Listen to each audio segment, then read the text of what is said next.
today I will give a review about a book that I have read.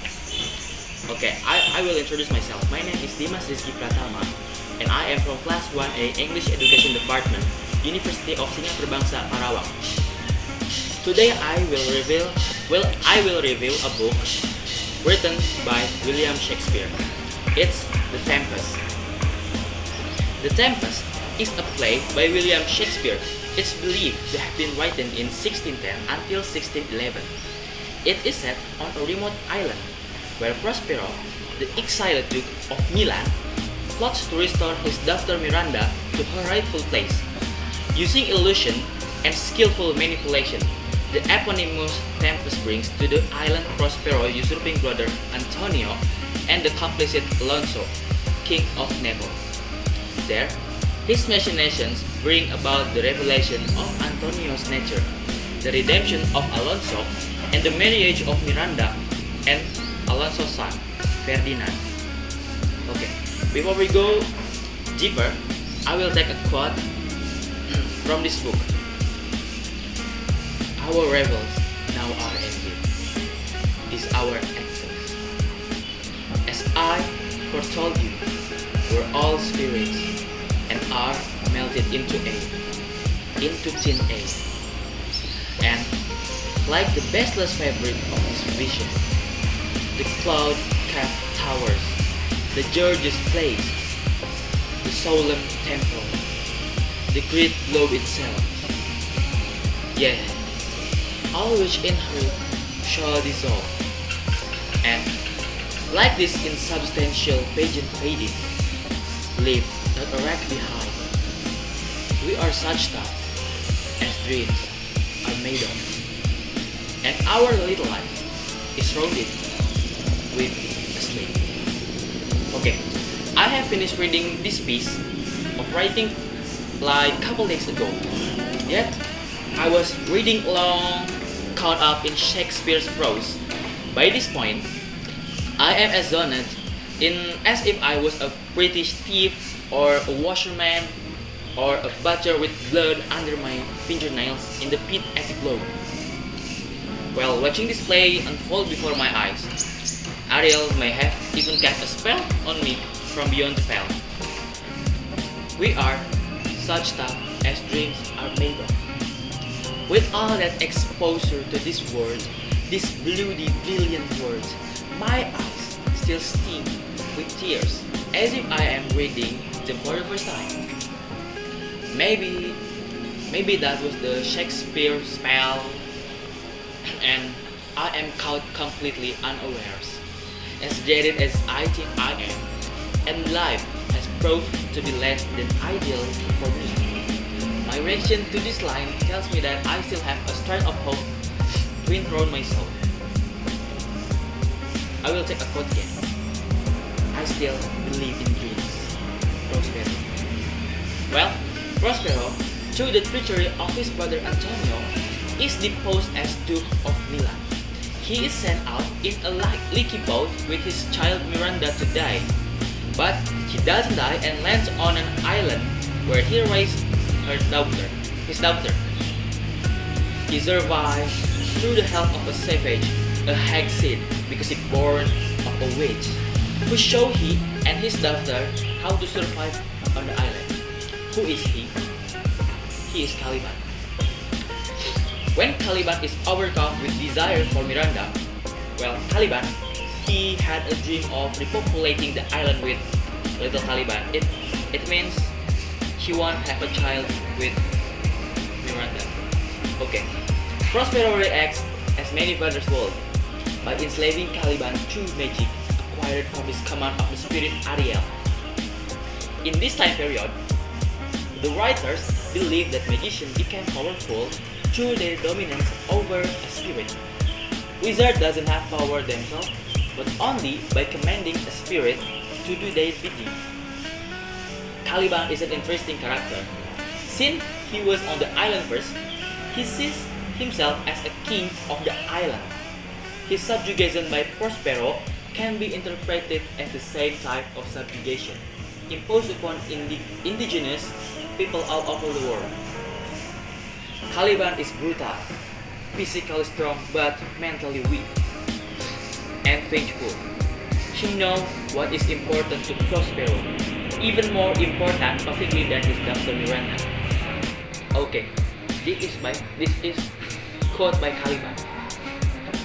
First, to possess his book, for without them he is but a soul, as I am, nor hath not. One spirit to command, they all do hate him, as shrewdly as I, burn with his books. He has brave utensils, so he called them, which when he has a house, he will deck withal. It shows how close Caliban and Prospero once were, that Prospero will be sharing such dream with Caliban. Books are what got Prospero in trouble in the first place. Knowing I love my books, he furnished me from mine own library with volumes that I prize above my dukedom. Prospero, in other words, had his head buried in books so deeply that he was unprepared for his brother to usurp his place. He was searching for power, and in the process, he lost what power he already possessed. Thank goodness, the faithful Gonzalo took pity on Prospero and snuck his books on the boat.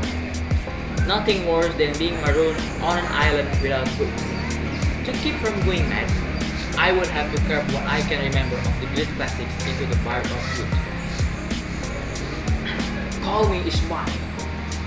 Revenge burns bright in the soul of Prospero, and when he gets his chance, he sends Ariel to create a tempest to bring his enemies to him.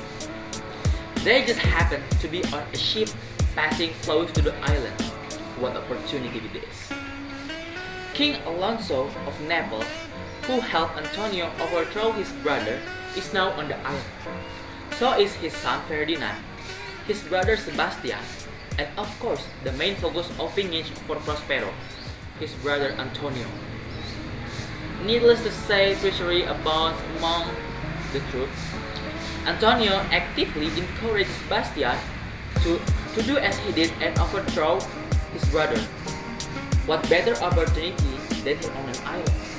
Toss him in a boat, or run him through with a sword, or maybe let Caliban eat him. What makes this all very interesting to me is that Prospero, using Ariel, intercedes.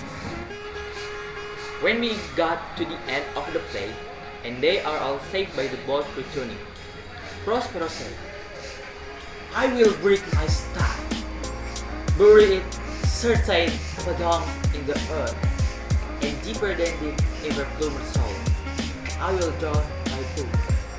Okay, let me do this. So, Prospero and his lovely daughter Miranda are about to get on a boat with all these other duplicitous, backstabbing, certainly untrustworthy, wickedly ambitious people, and he has just released Ariel from his service and destroyed his ability to summon a protective spirit.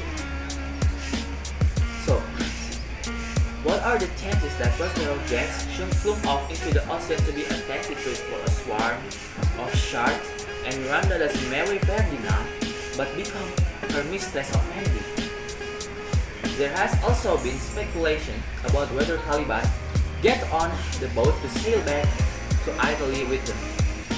In my mind, Caliban sees himself as the king of the island, so why would he leave now that his usurper is leaving? It's a nice parallel with Antonio overthrowing Prospero and Prospero overthrowing Caliban.